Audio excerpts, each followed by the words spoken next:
இது மகிமை நேரம்.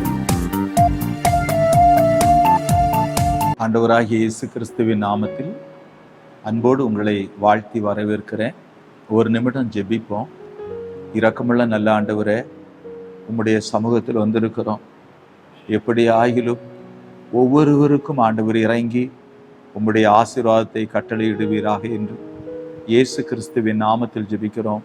ஜீவனுள்ள தகப்பனே, ஆமேன். 1 யோவான் 4வது அதிகாரம் 14வது வசனம். பிதாவானவர் குமாரனை உலக இரட்சகராக அனுப்பினார் என்று நாங்கள் கண்டு சாட்சியிடுகிறோம். பிரியமானவர்களே, பிதாவானவர் குமாரனை உலக இரட்சகராக அனுப்பினார். அதை உறுதியாக அவர்கள் சொல்லுகிறார்கள். எப்படி? 12, 13 வசனங்களை படிக்கிறேன். தேவனை ஒருவரும் ஒருபோதும் கண்டதில்லை. நாம் ஒருவரிடத்தில் ஒருவர் அன்பு கூர்ந்தால் தேவன் நமக்குள் நிலைத்திருக்கிறார். அவருடைய அன்பும் நமக்குள் பூரணப்படும். அவர் தம்முடைய ஆவியில் நமக்கு தந்தருளினதினாலே நாம் அவரிலும் அவர் நம்மிலும் இருக்கிறதை அறிந்திருக்கிறோம். ஆகவே ஆண்டவர் தம்முடைய ஆவியினால் நம்மை நிரப்பி நமக்கு ஒரு உறுதியை தருகிறார். அது என்ன உறுதி? பிதாவானவர் குமாரனை உலக இரட்சகராக அனுப்பினார். பிதாவானவர் குமாரனை உலக இரட்சகராக அனுப்பினார். பிரியமானவர்களே, யோவான் எழுதின சுவிசேஷம் இங்கு 4வது அதிகாரத்தை படிக்கும்போது பாருங்கள். யோவான் எழுதின சுவிசேஷம் 4வது அதிகாரம் 42வது வசனத்திலே 41, 42 வசனங்கள். அப்பொழுது அவருடைய உபதேசத்து நிமித்தம் இன்னும் அநேகம் பேர் விசுவாசித்து அந்த ஸ்திரீயை நோக்கி, உன் சொல்லி நிமித்தம் அல்ல, அவருடைய உபதேசத்தை நாங்களே கேட்டு அவர் மெய்யாய் கிறிஸ்துவாகிய உலக இரட்சகர் என்று அறிந்து விசுவாசிக்கிறோம் என்றார்கள். பிரியமானவர்களே, இந்த சமாரியாவில் ஆண்டவராகிய இயேசு கிறிஸ்து சென்றார். அவர் அங்கு கர்த்தருடைய வார்த்தைகளை சொன்னார். 40வது வசனத்தில் சமாரியர் அவரிடத்தில் வந்து தங்களிடத்தில் தங்க வேண்டுமென்று அவரை வேண்டிக் கொண்டார்கள். அவர் 2 நாள் அங்கே தங்கினார். 2 நாட்கள் அங்கே தங்குகிறார். அவ்வளவுதான். அவர்கள் என்ன சொல்லுகிறார்கள்? இப்பொழுது அவர் மெய்யாய் கிறிஸ்துவாகிய உலக இரட்சகர் என்று அறிந்து விசுவாசிக்கிறோம். பிரியமானவர்களே, ஆண்டவரை நாம் அனுபவிக்கும் போது நமக்கு ஒரு காரியத்தை கர்த்தர் உணர்த்துகிறார். எனக்கு மட்டுமல்ல இந்த இரட்சிப்பு, இந்த உலகத்தில் வாழுகிற அத்தனை கோடி மக்களுக்கும் இந்த ஆண்டவர் உலக இரட்சகர் என்பதை நம்மை உணர வைத்து இந்த ஆண்டவருடைய அன்பை மற்றவர்களிடத்துல சொல்லும்படி கர்த்தர் ஏவுகிறார். ஏனென்றால் அதை நாம் அனுபவிக்கிறோம். யோவான் எழுதின சுவிசேஷம் 4வது அதிகாரத்தில் ஆண்டவர் இந்த சமாரியா நாட்டின் வழியாய் அவர் போகிறதை 4வது வசனத்திலே படிக்கிறோம். அவர் சமாரியா நாட்டின் வழியாய் போக வேண்டியதாய் இருந்தபடியால் யாக்கோபு தன் குமாரனாகிய யோசேப்புக்கு கொடுத்த நிலத்துக்கு அருகே இருந்த சமாரியாவில் உள்ள சீகார் எனப்பட்ட ஊருக்கு வந்தார். அங்கே யாக்கோபுடைய கிணறு இருந்தது. இயேசு பிரயாணத்தினால் இளைப்படைந்தவராய் அந்த கிணற்றின் அருகே உட்கார்ந்தார். அப்பொழுது ஏறக்குறைய 6ஆம் மணி வேளையாயிருந்தது. அவருடைய சீஷர்கள் போஜன பதார்த்தங்களை கொள்ளும்படி ஊருக்குள்ளே போயிருந்தார்கள். அப்பொழுது சமாரியா நாட்டாளாகிய ஒரு ஸ்திரீ தண்ணீர் மொள்ள வந்தாள். இயேசு அவளை நோக்கி, தாகத்துக்கு தா என்று கர்த்தர் கேட்டார். ஆண்டவர் தம்மை அவளுக்கு வெளிப்படுத்தினார்.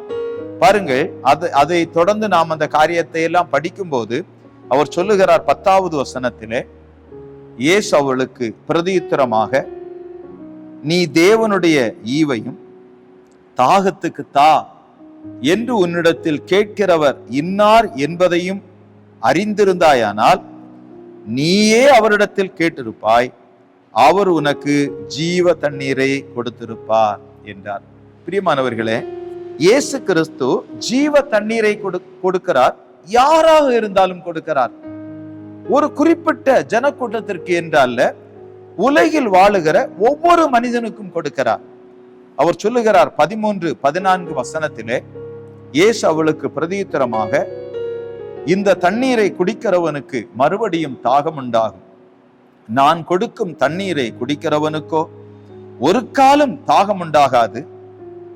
நான் அவனுக்கு கொடுக்கும் தண்ணீர் அவனுக்குள்ளே நித்திய ஜீவ காலமாய் ஊறுகிற நீரூற்றாயிருக்கும் என்று சொல்லி, தொடர்ந்து அவள் கிறிஸ்துவாகிய இரட்சகரை தன்னுடைய வாழ்வில் அவள் ஏற்றுக்கொள்ளும்படி, உலக இரட்சகராகிய இயேசு கிறிஸ்து மேசியா என்று அவரை தன்னுடைய இருதயத்தில் ஏற்றுக்கொள்ளுகிற அளவுக்கு ஆண்டவர் அவளை தொடர்ந்து பயன்படுத்துகிறதை நாம் வேத புத்தகத்திலே படிக்கிறோம். பிரியமானவர்களே, ஆண்டவர் இன்றைக்கும் உலக இரட்சகராக நம் ஒவ்வொருவருடைய வாழ்விலும் இரட்சிப்பை தருகிறவர் மட்டுமல்ல, உலகத்தில் வாழுகிற ஒவ்வொரு தனி மனிதனுக்கும் இரட்சிப்பை தருகிறவராக வந்திருக்கிறார்.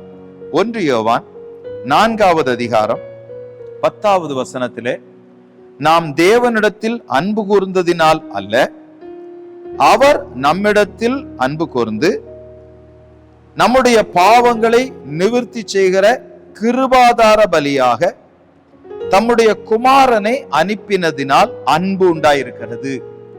இந்த உலகத்தில் வாழுகிற ஒவ்வொரு தனி மனிதனுடைய வாழ்விலும் பாவங்களை நிவர்த்தி செய்வதற்கு ஒருவர் வந்திருக்கிறார். அவருடைய பெயர் இயேசு கிறிஸ்து. நம் ஒவ்வொருவருடைய பாவங்களையும் அவர் சிலுவையில் சுமந்து தீர்த்ததை வேத புத்தகத்திலே படிக்கிறோம். 1 யோவான் 2வது அதிகாரம் 1வது வசனத்திலிருந்து படிக்கிறேன், கவனியுங்கள். என் பிள்ளைகளே, நீங்கள் பாவம் செய்யாதபடிக்கு இவைகளை உங்களுக்கு எழுதுகிறேன். ஒருவன் பாவம் செய்வானானால் நீதிபரராயிருக்கிற இயேசு கிறிஸ்து நமக்காக பிதாவினிடத்தில் பரிந்து பேசுகிறவராயிருக்கிறார். நம்முடைய பாவங்களை நிவர்த்தி செய்கிற கிருபாதார பலி அவரே.